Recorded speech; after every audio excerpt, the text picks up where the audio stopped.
श्री संयम लोढ़ा। अध्यक्ष महोदय, मैं आपका आभारी हूं कि आपने सदन में ये विषय रखने का मुझे अवसर देने की कृपा की।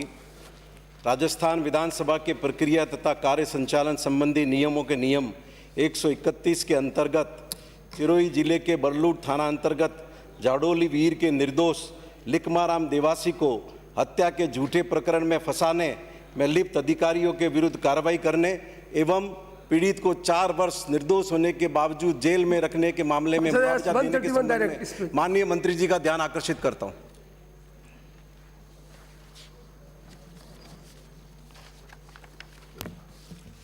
अध्यक्ष महोदय,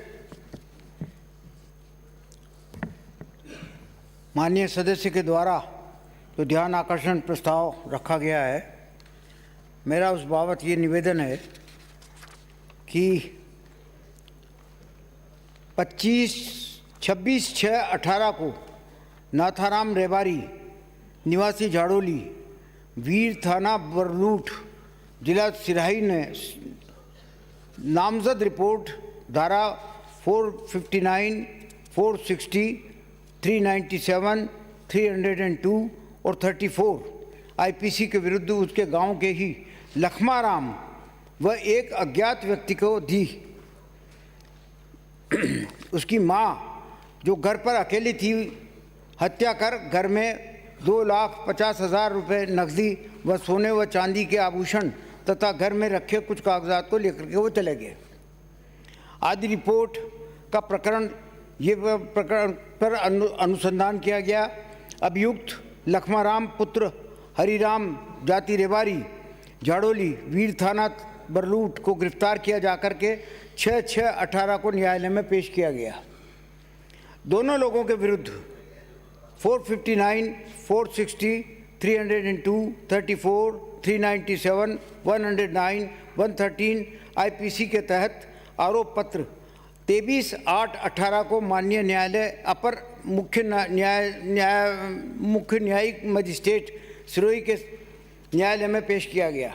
तत्पश्चात महानिर्देशक ATS और SOG जयपुर के पत्र दिनांक 3/5/19 के माध्यम से प्रकरण में अग्रिम अनुसंधान किया गया। दोनों एजेंसीज के द्वारा अनुसंधान किया गया। उपलब्ध साक्ष्य व अनुसंधान 4 अन्य मुलजिमों को धारा 459, 460, 302, 34, 397, 109, 113 या आईपीसी में गिरफ्तार किया जाकर के न्यायिक अभिरक्षा में भेजा गया। शेष अभियुक्त हंसाराम के विरुद्ध धारा 173(8) CRPC के तहत में अनुसंधान जारी है। पूर्व में गिरफ्तार शुदा लखमाराम पुत्र हमीरा राम का प्रकरण की वारदात में शामिल नहीं होना पाए जाने पर उसे धारा 169 CRPC के तहत माननीय न्यायालय से रिहाई दिलवाने हेतु कार्यालय अतिरिक्त महानिर्देशक पुलिस ATS व SOG राजस्थान जयपुर के द्वारा जिला पुलिस अधीक्षक सिरोही को निर्देशित किया गया।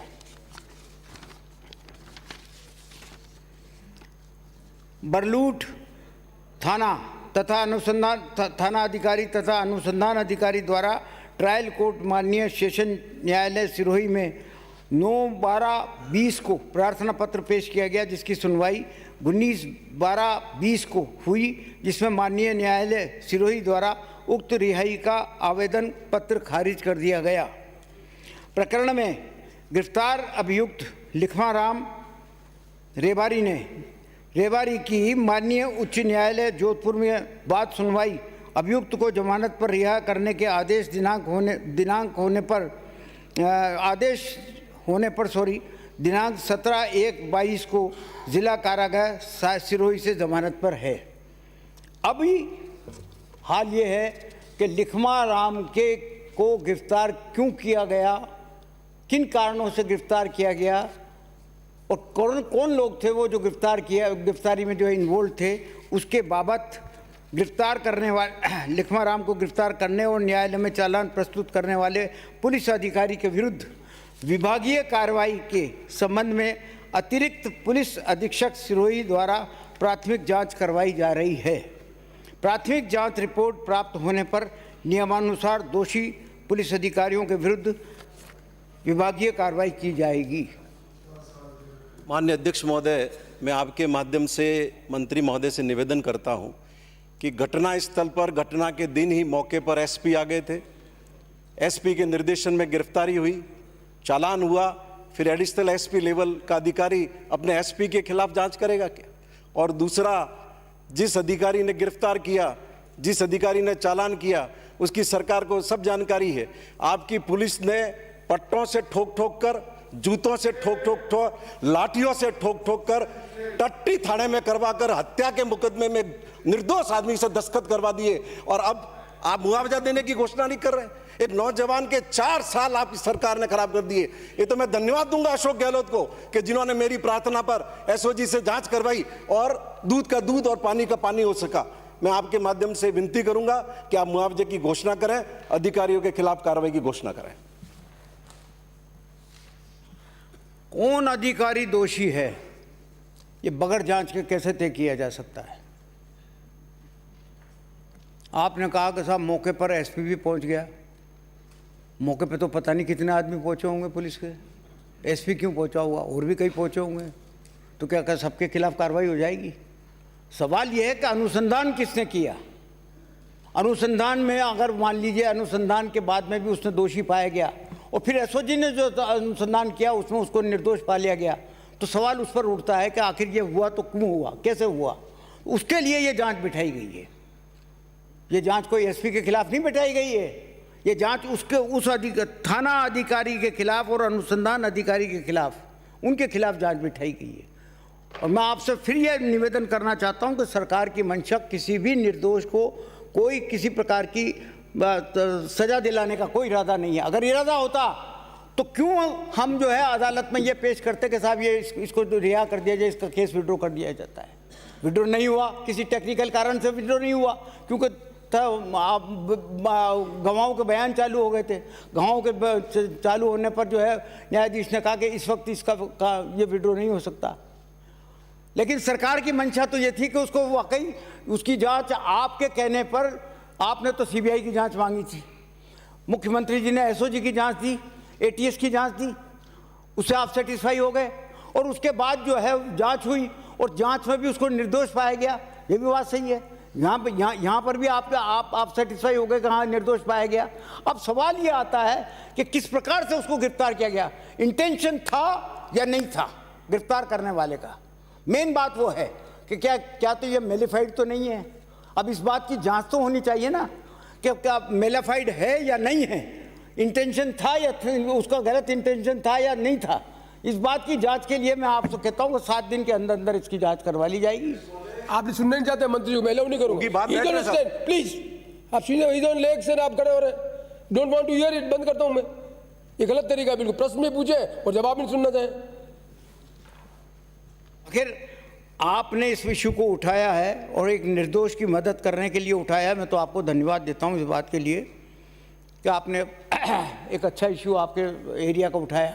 सवाल ये है कि जब तक जांच नहीं होती कि उसका इंटेंशन क्या था, हो सकता गलती से भी हो जाता है, कई बार इनोसेंटली हो जाता है, कोई भी काम नहीं करना चाहते लेकिन फिर भी हो जाता है, भूल चूक में हो जाता है। तो इन बातों की जांच तो होगी ना।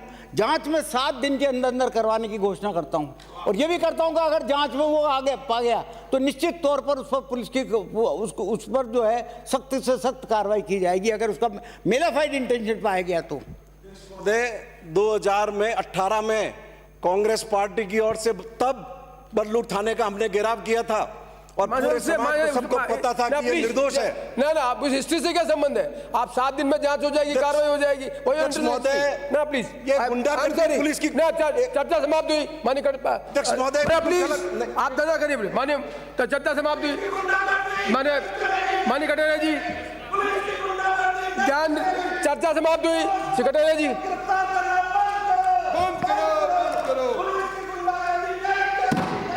माननीय सदस्य, I will name you. You have no right to do it. माननीय सदस्य, I will throw you out. Please, ये घर का काम नहीं है। माननीय सदस्य, अपने मन से नहीं चलेगा, आपके मन से नहीं चलेगा। Marshal, throw him out. I will not allow it. I will not allow it. I will not allow it. I will not allow it. I will not allow it. माने माने माने माने माने माने पुनिया जी, माने पुनिया जी, माने पुनिया जी, मैं आपका मेरा बेटा प्लीज, आप बेटा प्लीज, आप बेटा गलत तरीका है, या उसको मजाक समझा आपने, ये गलत तरीका बिल्कुल ही।